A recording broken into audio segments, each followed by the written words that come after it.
Pozdravljeni. Današnja ikona Formule 1 je rahlo kontroverzna, vsaj kar se tiče zgodb, ki jih pripovedujejo različni mediji. Spregovorili bomo o tistem šampionu, ki nikoli ni bil. Namreč danes se pogovarjamo o Didierju Pironiju.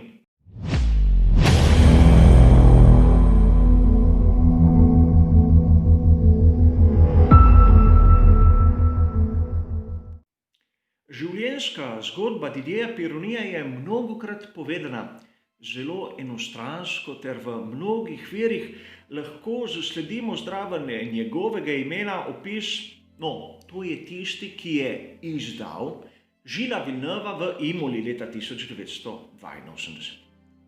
Izjemno enostransko in sploh nepoglobljeno. Videli bomo v nadaljevanju, da Didierju Pironiju mi navdušenci mislim, da nimamo kaj očitati. Začnimo z zgodbo raje na začetku. Namreč, da bi razumeli, kako je sploh Didier Pironi prišel v Formulo 1, se moramo vrniti tja v pozna 70. leta, kjer je Francija imela dobesedno program, kateri je pomagal mladim voznikom, da so prišli do Formule 1. In če pogledamo to fotografijo iz tistega obdobja, nam bo jasno, koga vse so spravili v ta nam ljubi šport. In moram priznati, da na teh fotografijah, ki jih gledate, manjka nekdo. Namreč sezono kasneje, ko so bile posnete te fotografije, je prišel še ta mladenič direktno v ekipo McLaren in govorimo o Alainu Prostu. A o njem kdaj drugič, čeprav se bo na koncu zgodbe zopet pojavil. V Franciji je obstajal tako imenovan projekt Pilot Elf. Elf kot državni naftni mogotec je podpiral mlade, nadebudne francoske voznike, da so lahko nabirali izkušnje in dobili mesto v najboljših ekipah. V raznih virih boste lahko zasledili tudi izraz Filerie Elf za ta program in s pomočjo Elfa je mladi Didier Pironi dobil kar nekaj priložnosti. In govorimo o tem, da z tovarniško ekipo Renault je leta 1978 zmagal dirko za 24 ur Le Mana v takratnem prototipu Alpine Renault. Istega leta je debitiral v Formuli 1 z ekipo Tyrrell. In čeprav se bo komu lahko zdelo na prvi pogled malce čudno, kako da je francoski voznik s podporo francoskega pokrovitelja debitiral v angleški ekipi, vas moram spomniti, da že tam od 60 let sta bila Elf in Tyrrell povezana izjemno tesno. V 2 sezonah pri ekipi Tyrrell je Didier Pironi začel kazati izjemen talent. Postal je tako dober, da ga je opazil Gilles in povabil v svojo ekipo. Seveda, ekipa Gilesa je bila na bistveno višjem nivoju kot takratni Tyrrell in Didier je z veseljem presedlal. Zaupanje, ki mu ga je pokazal stari Gilles, je takoj povrnil s prvo zmago na veliki nagradi Belgije. A v takratnem Ligeju sta bila 2 veliki težavi.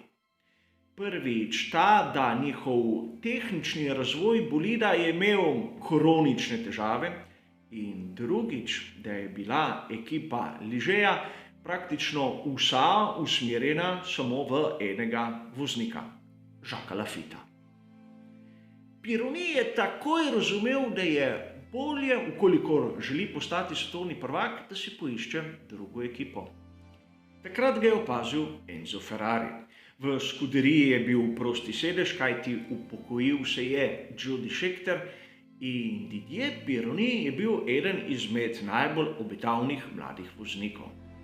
Če pogledamo tisto prvo uradno fotografijo Pironija pri Ferrariju, bomo opazili neko zanimivost.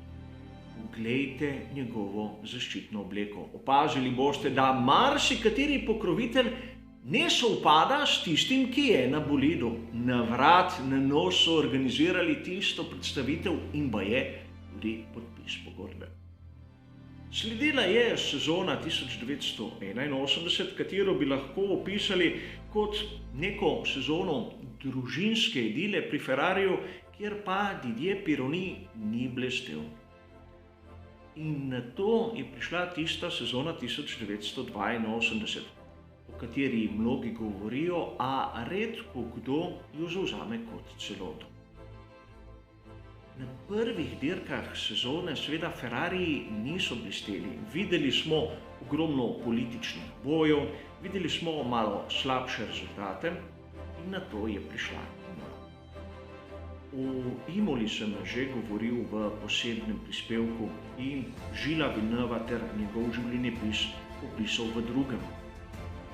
Treba je razumeti, da tista zmaga, ki jo je dosegel Didier Pironi v Imoli, je lahko imela več pomenov. Edino zadevo, ki mu jo lahko mi navdušenci očitamo, je ta, da si je želel zmagati.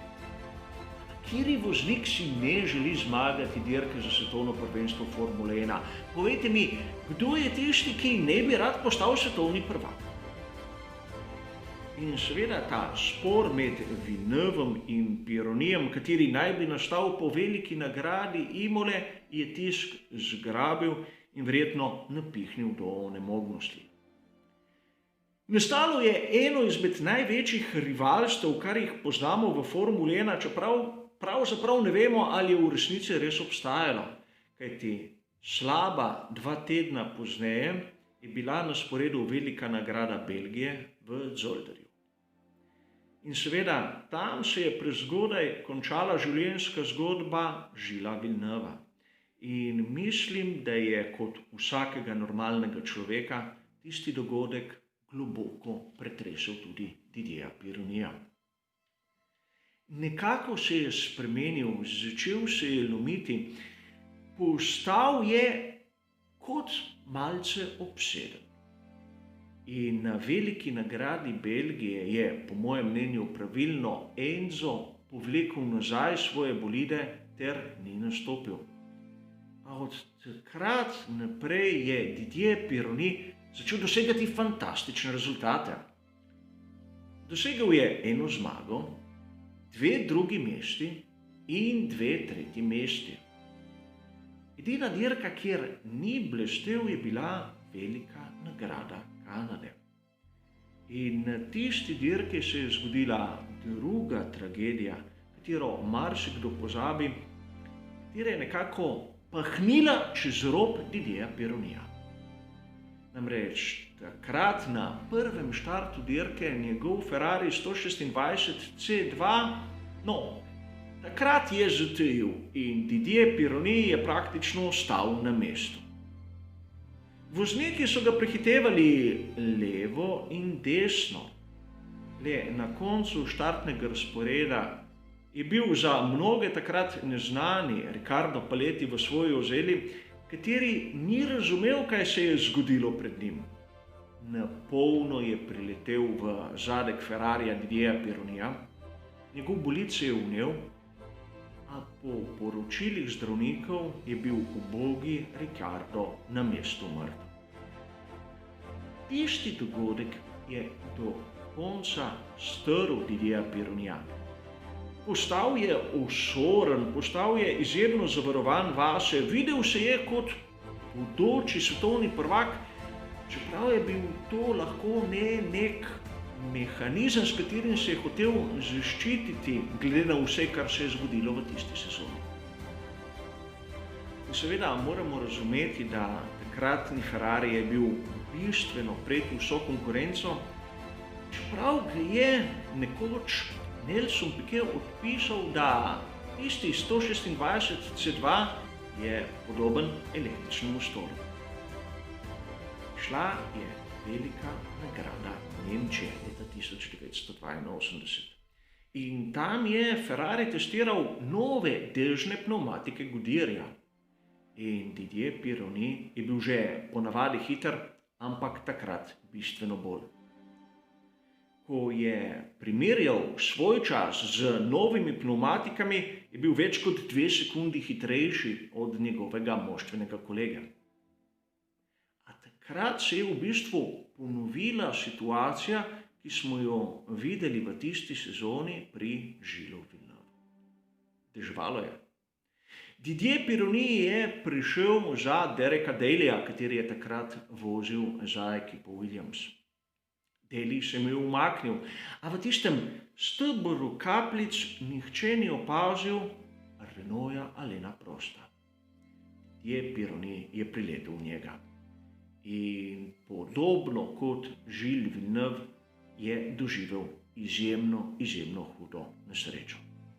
Le da ga tokrat ni iztrgalo iz bolida, ampak je ostal ukleščen.